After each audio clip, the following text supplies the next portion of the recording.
През 1918 година, край Доброполе, 4 френски дивизии настъпват срещу 30 Шейновски полк.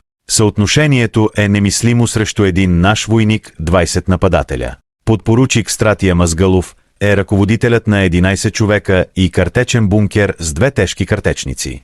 Нашите войски започват отстъпление, а бункерът остава непревземаем. Френската пехота опитва всичко – артилерийски и минометен обстрел. Внезапни атака на щурмови команди принудени са да атакуват с мощни газови снаряди, но и те не задушават българският дух, бункерът отказвал да падне. След 24-часова обсада е докарано новото оръжие на Първата световна война – химическата огнехвъргачка. Бункерът е облян в пламъци, а предстоящото французите описват като атаката на мъртъвците.